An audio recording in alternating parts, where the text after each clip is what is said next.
Hoy nos metemos de lleno en una idea que, la verdad, podría darle una vuelta completa a cómo vemos nuestro presente y, sobre todo, nuestro futuro. Hablamos de la clave genética 19, que según esta visión es nada menos que el mapa de lo que llegaremos a ser, el ser humano futuro. Y para arrancar, lanzamos una pregunta que es la clave de todo esto. A ver, ¿y si todo este lío que vemos por todas partes, todos estos cambios y este caos, no fueran un fallo del sistema? ¿Y si en realidad fuera algo mucho más grande, una mutación a escala planetaria, un salto evolutivo que nos está cambiando por dentro, ahora mismo? Pues según esta perspectiva, la respuesta podría estar nada menos que en nuestro propio ADN, concretamente en la clave genética 19. Esto funcionaría como una especie de mapa de nuestro potencial, mostrándonos un camino en tres etapas. El viaje parte de lo que se llama una sombra, en este caso la codependencia. Luego, esa sombra evoluciona hacia un don, que es la sensibilidad, y finalmente culmina en un estado superior, llamado sacrificio. Y ojo con esta palabra, que tiene miga y ya veremos por qué. Vale, pues como en cualquier viaje, para saber a dónde vamos, es fundamental entender de dónde venimos, ¿no? Así que vamos a empezar por el principio, por esa primera etapa. La sombra de la codependencia, un eco de nuestro pasado más tribal que, aunque no lo parezca, sigue sonando con muchísima fuerza hoy en día. Y a ver, ¿qué es esto de la codependencia en este contexto? Pues es algo muy sencillo y que conocemos muy bien. Es esa tendencia a buscar fuera las respuestas, la seguridad, el propósito. Pensemos en la política, en la religión o en nuestras propias relaciones personales. El gran cambio, el gran salto que estamos viviendo como especie es justo ese, pasar de depender de lo de fuera a empezar, por fin, a fiarnos de nuestra propia brújula interna. En nuestros orígenes, esto era pura supervivencia. Esos agentes externos eran la tribu, que nos daba protección, y la comida, que nos mantenía vivos. Y de esa necesidad brutal de confiar en algo o alguien ahí fuera para sobrevivir, ¿qué nació? Pues nacieron los dioses.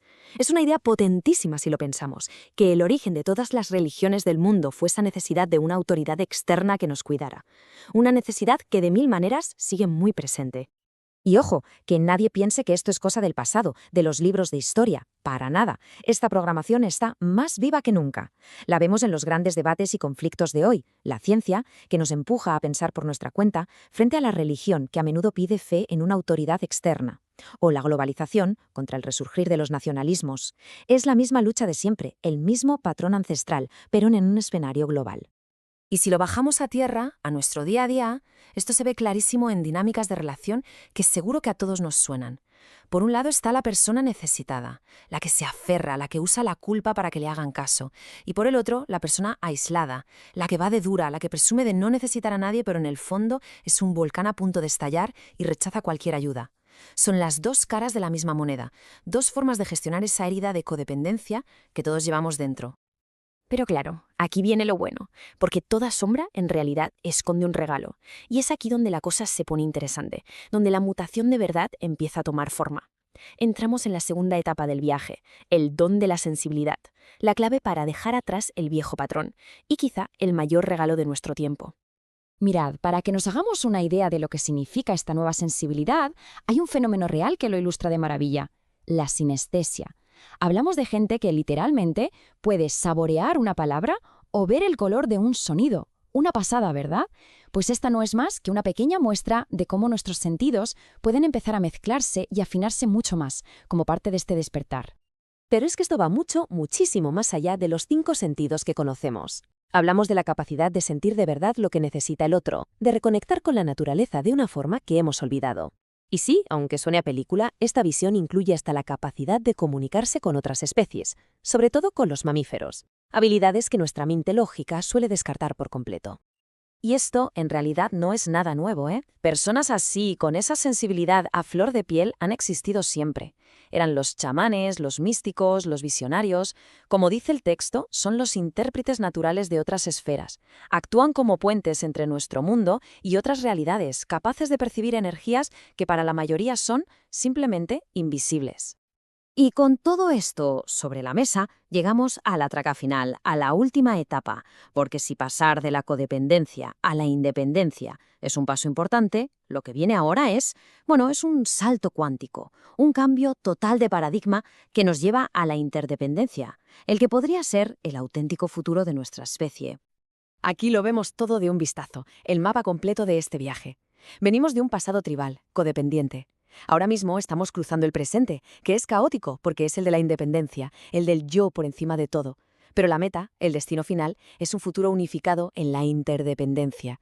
Y esta es la clave. La independencia no es la meta, es solo el puente para llegar a algo más grande. Y lo curioso es que esta idea se refleja, de alguna manera, en la propia estructura de este sistema. Lo que estamos viendo es un diagrama que representa el canal de la independencia, que une las claves 19 y 49. Fijaos en el camino que dibuja, de la dependencia a la independencia, para culminar en la interdependencia. Es una forma de visualizar cómo este viaje evolutivo podría estar inscrito en nuestro propio diseño. Llegamos a esa palabra que quizás chirría un poco, sacrificio. Pero ojo, hay que quitarle toda la carga negativa que le hemos puesto. Aquí no hablamos de perder algo, todo lo contrario. Se trata del acto de soltar la ilusión de que somos un yo separado y aislado para renacer en una conciencia mucho más amplia, una conciencia colectiva. Es morir a la idea pequeña del yo para vivir como parte de un gran nosotros. Y esta idea, en el fondo, la conocemos de siempre. Está grabada a fuego en nuestros mitos más potentes. Pensemos en Odín, que se sacrifica en el árbol del mundo para obtener la sabiduría de las runas, o en la historia de Cristo en la cruz. Son la misma metáfora, la muerte del yo pequeño para que nazca algo mucho más elevado, un renacimiento. Vale, entonces, después de todo este viaje, ¿cuál es el resultado? ¿Cómo es ese ser humano del futuro que supuestamente está naciendo de esta gran mutación global?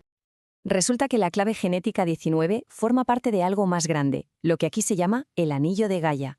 Y la idea es brutal, es como un plan genético a nivel planetario que nos empuja a todos como especie hacia la unión. O sea, que esto no es un camino que uno elige hacer en solitario, es una corriente evolutiva que nos arrastra a todos como planeta. Entonces, ¿cómo sería este nuevo humano? Pues para empezar, tendría una sensibilidad que hoy nos parecería de ciencia ficción, casi psíquica. La sensación de estar separado de los demás simplemente no existiría. Y por tanto, actuar por el bien de todos sería lo normal, lo lógico. Y la comunicación, bueno, sería a otro nivel. Un lenguaje de energía, de tacto, mucho más directo y real que las palabras. Y todo esto nos deja con una pregunta final, una reflexión que es quizá la más importante de todas. Si la evolución es, en esencia, soltar lo viejo para dar paso a lo nuevo, si es una cadena de sacrificios en el buen sentido de la palabra, la pregunta que nos toca hacernos ahora es: ¿qué estamos dispuestos a soltar? ¿Qué parte de nuestra idea de ser un yo individual estamos dispuestos a dejar ir para permitir que nazca ese futuro?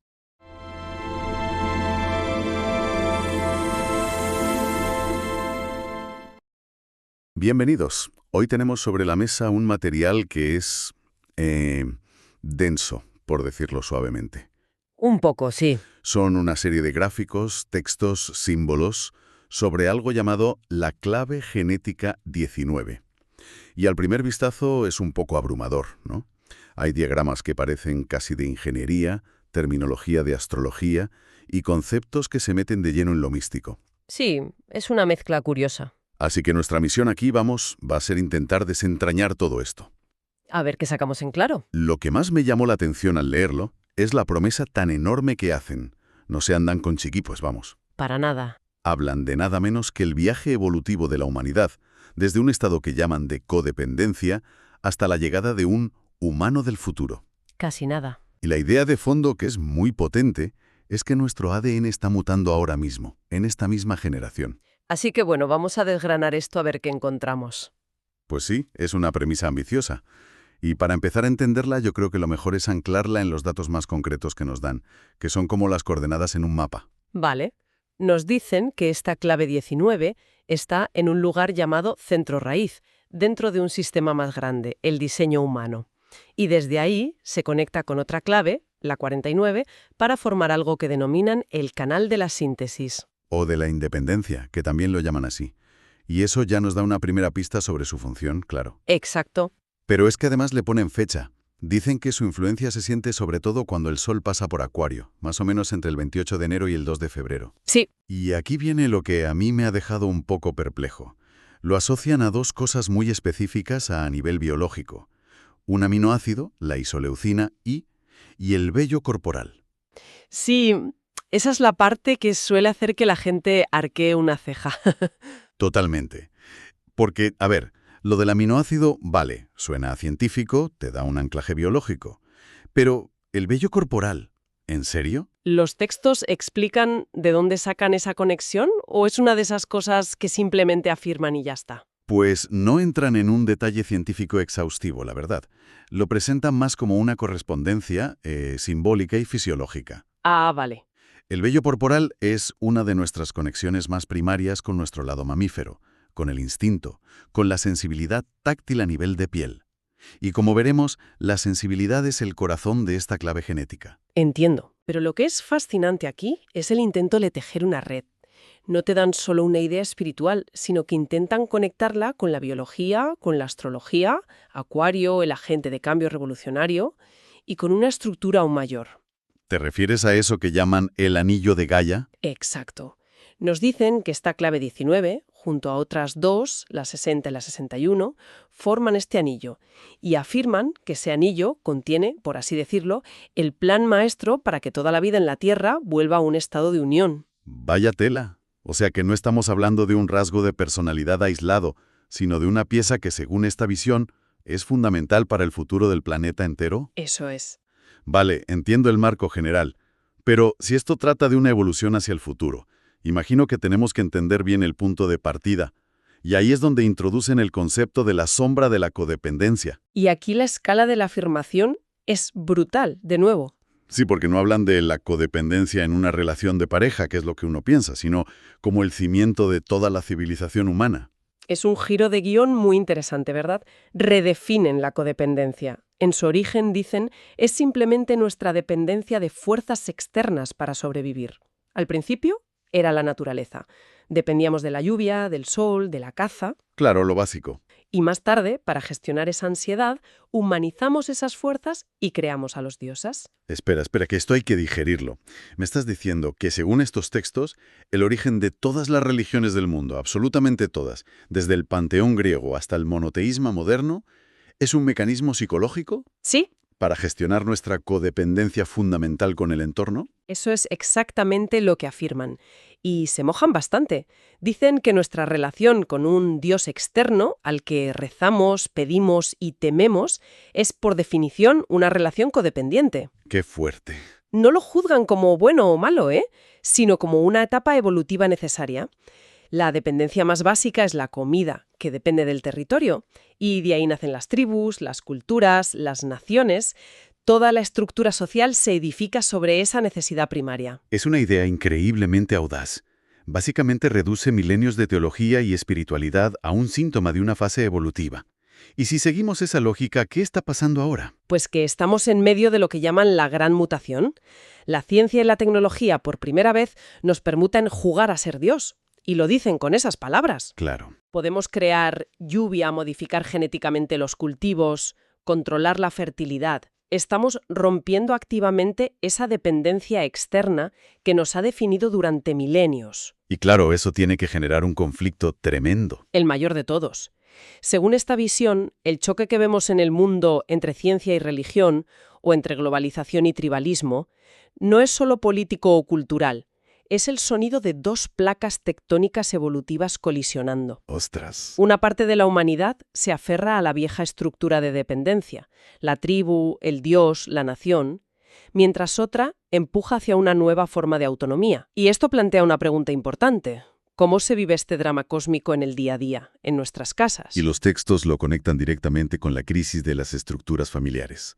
Dicen que el colapso de modelos como el del marido proveedor y la esposa ama de casa es un síntoma directo de esta mutación. Ajá. La liberación de la mujer, el hecho de que los niños pasen más tiempo en guarderías o colegios, todo apunta a un desmantelamiento de la unidad tribal familiar, en favor de un modelo más colectivo e individualista. Y a nivel psicológico, esta sombra de la codependencia se manifiesta de dos formas que son como las dos caras de la misma moneda. Por un lado, la naturaleza represiva, que llaman la necesitada. Vale. Es esa persona con pánico a la soledad que usa la culpa o el victimismo para asegurarse de que alguien la cuide. El texto es bastante crudo, llega a decir que para esta energía, la atención negativa, incluso la violencia, es preferible a no tener atención en absoluto. Esa dinámica es terriblemente familiar. Creo que todos hemos visto o incluso participado en ese baile tóxico en algún momento. Exacto. Y su pareja de baile perfecta es la naturaleza reactiva, la aislada. La otra cara. Es la persona que va proclamando «no necesito a nadie, soy una roca». Pero, según las fuentes, esa independencia es una fachada, una actuación para demostrar lo sola que está. Y lo paradójico es que cuando alguien intenta de verdad ayudarla, esa persona explota con ira porque amenaza su identidad de víctima autosuficiente. Se necesitan y se repelen en un ciclo sin fin. Después de describir ese panorama tan desolador, me pregunto si hay alguna escapatoria. Porque si no, vaya plan. Afortunadamente, parece que sí que la hay. Y es ahí donde introducen el siguiente nivel: el don de la sensibilidad. Eso es. Pero recalcan que hay un paso intermedio obligatorio: la independencia. No se puede pasar de codependiente a sensible sin conquistar primero la autonomía. Es un puente que hay que cruzar. Y una vez al otro lado, emerge este don. Lo describen como una sintonía muy fina con el entorno. Es la persona que entra en una habitación y capta el ambiente al instante, como un barómetro medioambiental. ¡Qué buena imagen! Es el don del tacto, pero no solo físico. Es saber qué decir, cuándo callar, cómo tratar a una persona o a un animal con la delicadeza justa. Y aquí lo conectan con algo que a mí me parece alucinante: la sinestesia. Sí, La capacidad de mezclar sentidos como oler colores o ver sonidos.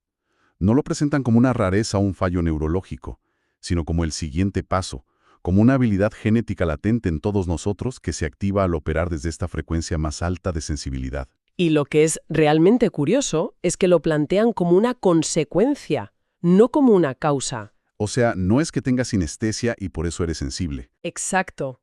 Es al revés. Al cultivar la sensibilidad, tu cerebro, pues, como que empieza a crear esas nuevas conexiones intersensoriales de forma natural. Es como si el sistema nervioso se actualizara, por así decirlo.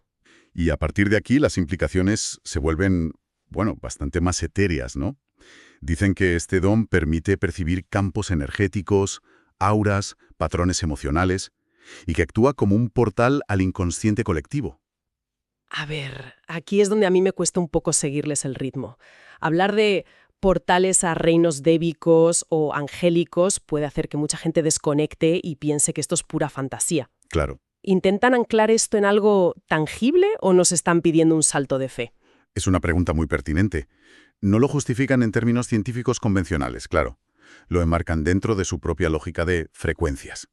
Vale, Argumentan que, igual que una radio puede sintonizar diferentes emisoras, nuestra genética puede sintonizar diferentes planos de realidad. Una frecuencia alta, la de la sensibilidad, sintonizaría con lo que las mitologías han llamado reinos angélicos o débicos, que para ellos son simplemente ecosistemas energéticos paralelos. ¿y la baja? Y una frecuencia baja, la del miedo y la codependencia, sintonizaría con lo que se ha llamado reinos demoníacos. Es su manera de reinterpretar estos arquetipos, ¿sabes? Entiendo. Es un modelo, una metáfora para explicar experiencias subjetivas. Y dentro de este don hacen mucho hincapié en una conexión muy particular, la que tenemos con el reino animal, sobre todo con los mamíferos. Sí. Hablan de un pacto sagrado ancestral, basado en el sacrificio del animal para que el humano se alimente. Dicen que este don es lo que permite que existan los susurradores de animales, esas personas que parecen tener una línea de comunicación directa con otras especies. Que no es que hablen con ellos, entiendo. No, no es que hablen, sino que sintonizan a un nivel tan profundo que pueden sentir sus necesidades y estados emocionales. Bien, entonces hemos pasado de una codependencia basada en la necesidad y el miedo, hemos cruzado el puente de la independencia y hemos llegado a un don de sensibilidad casi extrasensorial. ¿Cuál es el destino final de este viaje? ¿A qué conduce todo esto? Al nivel más alto de todos, al que llaman el Siddhi del sacrificio. Y lo primero que hacen es advertirnos que no pensemos en el sacrificio como una pérdida o algo doloroso. Es un concepto muy diferente. Ah, ¿sí? Sí, es el paso final hacia lo que denominan interdependencia. Que suena a paradoja. ¿Cómo se llega a la interdependencia a través del sacrificio? Pues la explicación es muy abstracta. Lo describen como un salto cuántico en el que la conciencia individual se sacrifica, no porque muera, sino porque se expande tanto que se fusiona con la conciencia del todo. O sea, dejas de percibirte como una unidad separada. Exacto. Para que nos hagamos una idea, tiran de ejemplos mitológicos muy potentes, como Odín colgándose del árbol del mundo para obtener la sabiduría, o Cristo en la cruz. Dicen que esos mitos no son historias literales, sino mapas genéticos que describen este proceso de renacimiento. Vale, pero eso sigue sonando muy individual y místico. A ver si lo podemos bajar a tierra. Pensemos en un bombero que entra en un edificio en llamas. En ese instante, su yo individual, sus miedos, sus planes para la cena, sus facturas, desaparece por completo. Solo queda el acto puro de salvar a otros. Claro. Su identidad se ha fundido con la del colectivo al que sirve. Las fuentes parecen extrapolar esa experiencia cumbre a un estado de conciencia permanente. No es que pierdas tu vida, es que tu sentido de la vida se vuelve tan grande que abarca a todos. Es una analogía perfecta. Y ellos llevan esa misma idea a una escala planetaria. El argumento más radical que presentan es que la especie humana como un todo deberá realizar un sacrificio similar para que pueda emerger la siguiente forma de vida, un nuevo Homo sapiens. O sea que el argumento es que la humanidad como la conocemos es una fase, un peldaño en la escalera, y que para que surja lo siguiente tenemos que desaparecer como especie. Suena bastante apocalíptico. No lo plantean como una aniquilación, sino como una profunda transformación, una crisálida. Ah, vale. Y sugieren que fenómenos que vemos hoy, como la explosión demográfica o la aparición de nuevas enfermedades, no son casuales. Dicen que nuestros genes necesitan la máxima diversidad y presión posibles para poder dar ese salto cuántico. Como si el colectivo humano estuviera acumulando la energía necesaria para la mutación. Justo eso. ¿Y dan alguna pista de cómo sería ese nuevo humano? Lo describen como un ser de una sensibilidad inimaginable, alguien que no se percibe como separado de los demás ni de la naturaleza, que trabaja por el bien del todo de forma instintiva, no por moralidad, sino porque siente el sufrimiento y la alegría de los demás como propios. Vaya. Y su comunicación iría más allá de las palabras. Aquí es donde mencionan el tejido conjuntivo áurico, ¿verdad? Sí, un término que suena a ciencia ficción de la buena.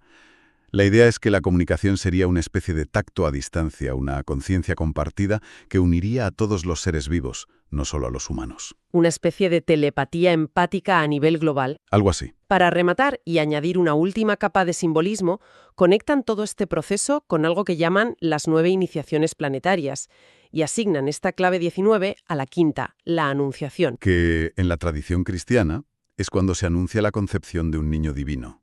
Exacto. La describen como la concepción del niño sagrado en el cuerpo de la humanidad.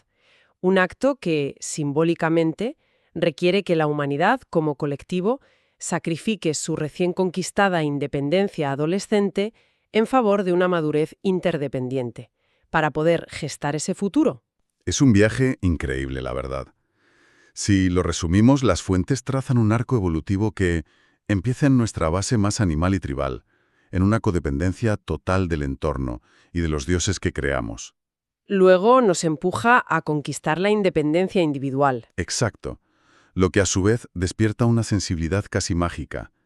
Y todo ello para prepararnos para un futuro de conciencia colectiva, de interdependencia, que se alcanza a través de un acto de sacrificio total del yo separado. Y este recorrido nos deja con una idea para reflexionar. Las fuentes describen una mutación que, en esencia, nos aleja de cualquier tipo de autoridad externa, ya sea un dios, un gobierno, una pareja o la estructura familiar. Es un movimiento hacia la soberanía interior. Totalmente. Si aceptamos esa premisa, aunque solo sea como un experimento mental, esto plantea una pregunta muy profunda. Si este paso de la codependencia a la independencia es un escalón evolutivo necesario, ¿qué estructuras, tanto personales como colectivas, tienen que desmoronarse en nuestra vida para permitirlo? Buena pregunta. Y sobre todo, ¿qué significa realmente ser independiente si el destino final de ese camino, según esta visión, es disolverse en una interdependencia total con el todo,